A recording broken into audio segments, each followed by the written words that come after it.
And death and Hades delivered up the dead who were in them.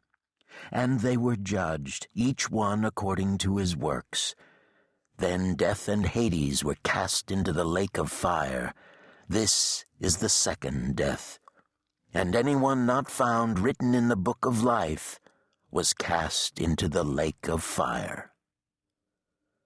Revelation chapter 20. Prologue. From Glorious Appearing. Rayford tried to stay with Chaim. The men had left the Rosenzweig home without breakfast and without a word, as if they all somehow knew where they must go. Rayford decided that whatever was to come, he wanted to be close enough to Chaim to ask questions. The others must have had the same idea, as they all stuck together despite the crowds. When you see my throne, join those on my right, your left.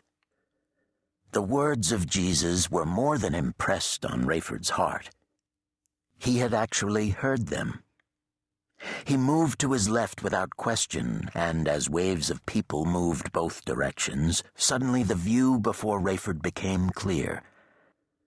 Directly below and centered under the vast heavenly hosts, saints and angels, a great platform bore a throne on which Jesus sat. Behind him stood the three angels of mercy. On either side of him stood the archangels Michael and Gabriel. Rayford knew instinctively that every living person on earth was gathered in that valley.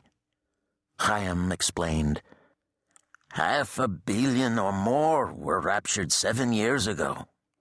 Half the remaining population was killed during the seal and trumpet judgments during the next 3.5 years. Many more were lost during the vial judgments, and millions of believers were martyred. What you are looking at is probably only 1/4 of those who were left after the rapture, and most of these will die today. Indeed, Rayford realized, those assembling on Jesus' right were scant compared to those on his left. It took most of the morning for the masses to find their places and settle.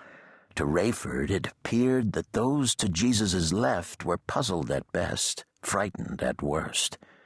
Gabriel stepped to the front of the platform and stretched out his arms for silence. "Worship the King of Kings and Lord of Lords," he shouted, and as one, the millions on both sides of the throne fell to their knees. In a cacophony of languages and dialects they cried out, "Jesus Christ is Lord!" Those on the left of Jesus began rising to their feet, while all around Rayford everyone remained kneeling. "Clearly 2 different groups here, eh, Chaim?" "Actually 3, the old man said. "Those are the goats over there, the followers of Antichrist who somehow survived to this point. You are among the sheep on this side, but I represent the 3rd group.